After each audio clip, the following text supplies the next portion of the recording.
Constantino, por favor. Não é uma questão de querer conquistar voto ou não. É uma questão legítima que o Brasil sério e atento e honesto, que não vota em ladrão, está percebendo há muito tempo. É a eleição mais manipulada da história, com o TSE virando um partido de oposição, com a mídia toda quase fazendo um trabalho podre de passar borracha no passado do Lula e demonizar o presidente Bolsonaro. Então, o que nós estamos observando hoje é muito preocupante. É um grupo todo em abstinência por verba pública e tentando discutir nos bastidores qual vai ser a partilha do butim, né, quanto vai ficar para cada comparsa dessa pilhagem da coisa pública, se a quadrilha voltar ao poder, e estão todos unidos ali, né, nesse esforço. Então, de novo, veja hoje, eu não recomendo isso normalmente não, porque precisa de um Plasil e um Engove, mas dei uma lida no Globo hoje. Aí vocês vão ver lá a coluna do Merval, da Malu Gaspar, da Miriam Leitão, cada um numa linha. A Miriam Leitão está dizendo que não existe mais polarização, porque agora o Lula virou de centro e o centro foi pro Lula. Então só tem um radical, o Bolsonaro. Ou seja, o cara do mensalão, do petrolão, que bajula a tirania cubana, que gravou vídeo para apoiar a ditadura venezuelana, que defende o companheiro que persegue cristão na Nicarágua, esse cara é moderado de centro. E o Bolsonaro, com Paulo Guedes, com Tarcísio, com Tereza Cristina, esse com Marcos Pontes, esse é o radical, esse é a ameaça.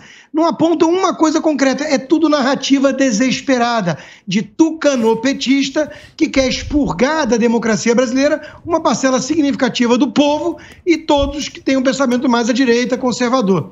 Então é disso que se trata. O Merval, coitado tucano, já está quase implorando assim, não é carta em branca para o Lula não, a Malu Gaspar vai na mesma linha, né? Não, é o anti-bolsonarismo, ou seja, os caras vão comprar PT e Lula achando que vão levar o Alckmin e o Meirelles, ignorando o Dirceu e o Boulos, né, e o Foro de São Paulo. Então estão todos nessa expectativa.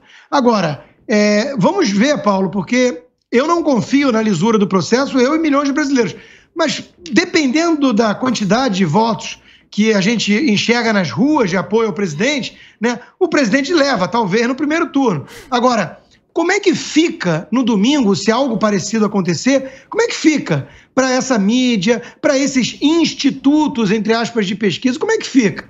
Porque alguma coisa tem que acontecer no país. A gente não pode tolerar isso de maneira impune. Ou virou circo de vez, caso da mãe Joana, que não pode falar em relação ao STF, senão dá problema, virou logo uma republiqueta de banana, né? Então, ou de bananas. Então, assim, cá entre nós, tá todo mundo apreensivo, porque sabe que o sistema podre e carcomido tá jogando pesado, e o jogo é bruto, companheiro, para se livrar de Bolsonaro, custe o que custar, pelos motivos menos nobres possíveis, né? E muita gente teme o processo eleitoral, porque sabe que se houver lisura e transparência, não tem pro ladrão. Muito bem. Piperno, você me pediu a palavra? Por favor. Não, eu pedi, só por conta dessa última parte que o Constantino citou, de como ficam aí, né, todos esses personagens, imprensa, institutos de pesquisa e tal, ele mistura todo mundo nesse pacote, nesse bolo todo. Mas vamos lá, Constantino, e vou falar por mim, até porque você sabe, desde sempre, já discutimos aqui centenas de vezes, eu acredito, mesmo nos momentos ruins, eu acredito sim, né, no que apontam grandes institutos de pesquisa. Então, eu vou repetir aqui o que eu acabei de dizer no primeiro comentário, até para não deixar dúvida nenhuma, e até para você me criticar depois, ou, quem sabe, na segunda-feira, me dar alguma pontinha de razão. Essa história de que, como você disse, o Bolsonaro pode fechar no primeiro turno, nem vale a pena comentar. Isso é uma ficção boba para enganar desavisado. Mas se o ex-presidente Lula não tiver de 47%, 48% para cima, eu acho que, de fato, os institutos cometeram algum erro.